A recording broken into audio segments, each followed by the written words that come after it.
Nintendo just did what Nintendo does best. They Exodia obliterated one of their biggest adversaries, a guy from Michigan named Ryan. Literally just one guy. Exodia, obliterate! That's right, Ryan Daly was responsible for selling certain pieces of modding hardware which typically sold for about 65 bucks, so of course naturally Nintendo sued him for $2 million. And the part of the story that I find fascinating is that he tried to fight Nintendo without a lawyer. That's like PvPing a max level player and you're level 1 with no gear equipped. Like, Nintendo's legal department is the final raid boss, and Mr. Daly here just got one-shotted, okay? But in all seriousness though, what actually was this lawsuit about, and what does it actually mean for us, the consumer? Some people are saying that Nintendo is in the right here because the MIG switch is clearly a piece of hardware with piracy as its intended use, while other people claim that it is perfectly legal to back up, preserve, and play copies of games that you have already purchased legally. So the big question is Nintendo just simply protecting their business ventures, or is this just the latest in their legal crusade to obliterate any control that us gamers have over our own hardware and software that we paid for? Today we'll dive deep to figure out what exactly is going on, but first, what's going on, guys? Cheers. If at the end of the video you actually enjoyed it, consider dropping a thumbs up. It really helps me beat the YouTube algorithm considering I'm such a small creator. And with that being said, let's jump right in here. Switch modder who ignored warnings from Nintendo and attempted to defend himself without a lawyer ultimately must pay $2 million for enabling piracy. Game over. A Nintendo console modder who refused to shut down his business despite warnings from Nintendo, and who then defended the ensuing lawsuit without a lawyer, has been ordered to pay $2 million. In July of 2024, Michigan resident Ryan Daly was accused by Nintendo of running Modded Hardware, a company that sold can you guess what they sold? Modded Switch consoles, pirated games, and piracy enabling devices such as the MIG switch. Despite a prior warning from Nintendo that asked Daly to cease his operations, the modder persisted, and it was at this point that Nintendo filed a lawsuit against him. In October of last year, it was revealed that Daly had decided to fight the case himself without legal representation, while denying wrongdoing and listing off a string of defenses for his other actions. So he must have been playing a lot of ace attorney. He was feeling real confident about this, okay? Or maybe he knew that the lawsuit was unwinnable. I mean, it's Nintendo, of course. Like, once Nintendo sets their sights on you, it's kind of just like it's game over, right? And he might have also seen that, like, okay, well, they sent me a warning. If I cease operations, then that's sort of an admission of doing something wrong, and if you do that, then they got you, then they know they can sue you, right? So I'm not a lawyer. Nothing in this video is legal advice. I'm a top 3 biggest goofballs on YouTube, okay? So I have no idea what I'm talking about, but I'm just trying to present you guys with what maybe these were thoughts that he had going through his brain, and why he decided not to have a lawyer of his own. And again, maybe he thought it was so unwinnable that why would he get a lawyer knowing he's going to lose, and then he's got to pay lawyer fees on top of the 2 million or whatever he's being sued for? Like, you might as well just take the L, right? You might as well just be like, all right, fine, at least I'll save myself the lawyer fees, right? But anyway, the reason we're talking about this today is because this lawsuit has reached its conclusion. Nintendo has won the case, and in a judgment dated September 5th, so 4 days ago, Daly has been ordered to pay $2 million in damages and accept a permanent injunction from any future piracy enabling activities. Okay, so what that means is that Nintendo intervenes, they shut down his website, they take over the website or the domain name or whatever, and he's not allowed to run that business anymore. He's not allowed to run any similar businesses in the future, because the court actually found that Ryan Daly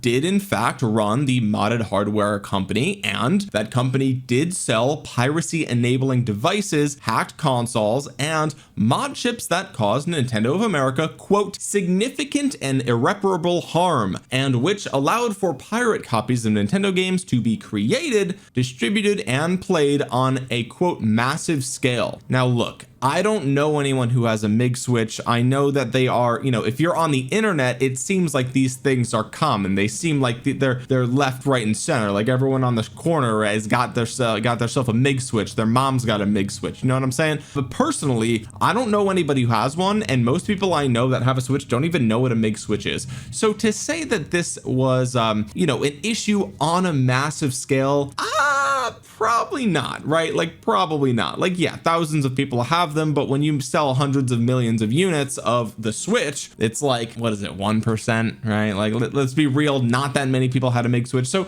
their definition of massive scale, I don't know if I buy it, okay, but that's just me personally. What do I know about that? Okay, significant and irreparable harm, really, Nintendo? Really? You think significant and irreparable? Wasn't the Switch like one of the best-selling consoles of all time? Isn't it competing with the PlayStation 2 for like the best-selling home console of all time? Like I don't know how you can have such a successful console and then say that this one guy in Michigan caused significant and irreparable harm. Well, how were you so successful then?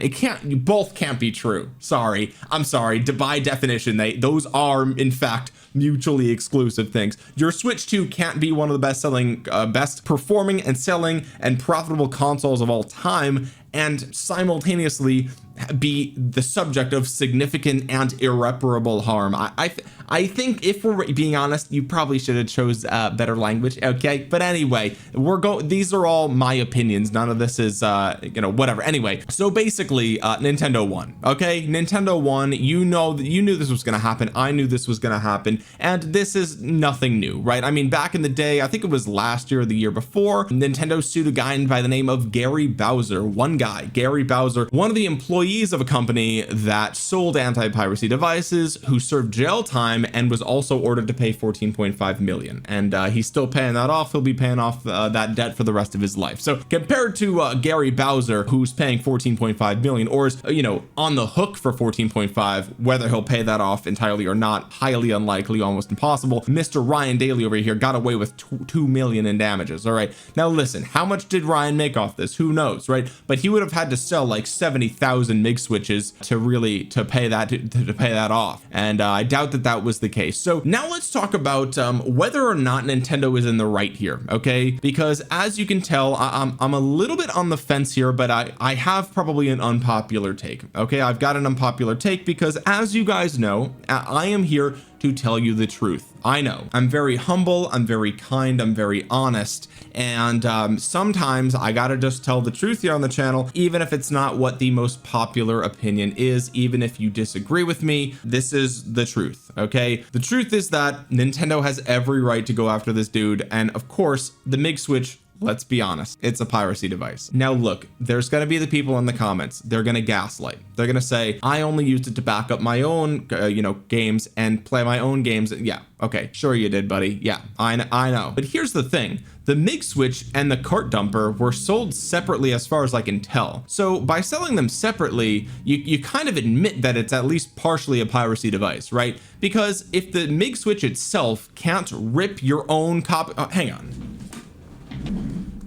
I just bought this because it was $17 on Woot, and it might still be the case, by the way. It's like brand new, it's got the card and everything. All right, I'm not sponsored, but you know, it's a good deal. This game's normally like 40-50 bucks. It's $17 on Woot right now. Anyway, that's a tangent. I just bought this game, okay? And the fact that if I had bought a MIG switch, it is incapable of ripping my copy to the MIG switch to play on a switch, right? So right out of the box, it is impossible to use a MIG switch for your own copies of games. You need a way to dump your own copies of games onto your computer to put it on the MIG switch, whatever the case might be. And so the fact that the dumper is sold separately, okay, implies that there's a good chunk of people that are not going to use it with the dumper because it doesn't come with one. Okay, so like that's kind of, in my opinion, that's kind of an admission right there that this is a piracy device, right? And if we're being intellectually honest with ourselves, you know it, I know it, everyone knows it. Okay, the MIG switch, it was a device that allowed people to play copies of pirated games on their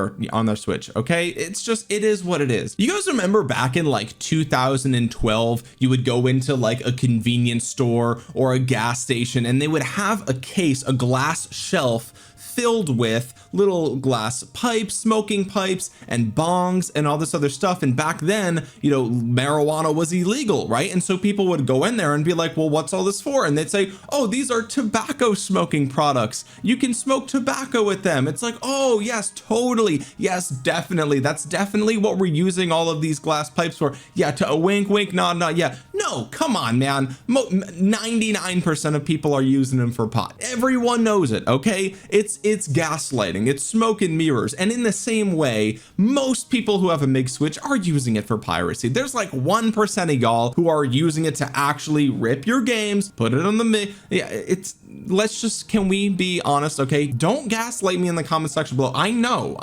okay? Real recognize real, all right? We've all had our, listen, I grew up with LimeWire, okay? I grew up back in the day. I've seen it all. So personally, I totally think that Nintendo is in the right here. And like, yes, does it suck that giant corporations are kind of stepping in and making it harder for us to do what we want with our own hardware and software we paid for? Absolutely, right? Absolutely. But when something like this is so black and white, it is so cut and dry, so obviously piracy, it's like, of course they have to do it. They it's not, even if they didn't want to, they would have to do it. You guys remember when the Switch 2 came out and like a week later people were already saying that their Switch was remotely bricked? So they connected to the internet and it was remotely bricked, meaning that it was irreversible. There was nothing they could do about it. And the reason that this was happening was because of devices like the MIG switch. Okay, so at least from that perspective, I mean, I guess that maybe it was more common than I really think.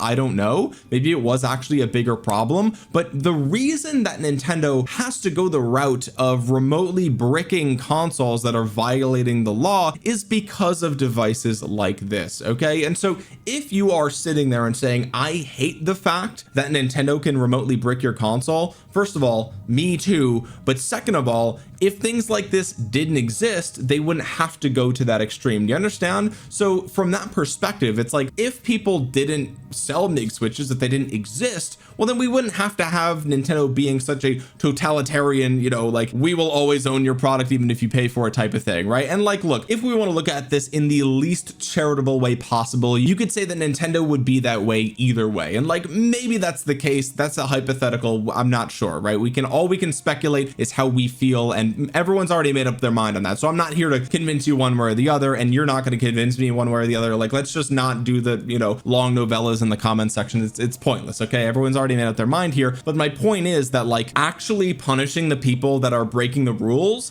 is a way that we can circumvent having normal people's lives affected by the outcomes, right? So like, people who maybe you bought a game from GameStop and it was used, and that game was used at some point to be dumped onto a MIG switch, and then that ROM was spread wherever, right? Which, by the way, only one person can connect to the internet with those ROMs at a time, because otherwise they get banned. Okay, but my point is that an innocent person could be affected by a MIG switch user simply by buying a used game from GameStop or on eBay and not knowing any better, right? And then they can get remotely banned from Nintendo Online because of the actions of another person. You understand? And so from that perspective, it's like, you have to go after the people that make this hardware. You have to go after the people that are responsible for distributing this hardware, selling this hardware, who are profiting off of it, and you have to make an example out of these people, because otherwise the problem gets worse and worse and worse, and then regular consumers like you and I start to feel the effects of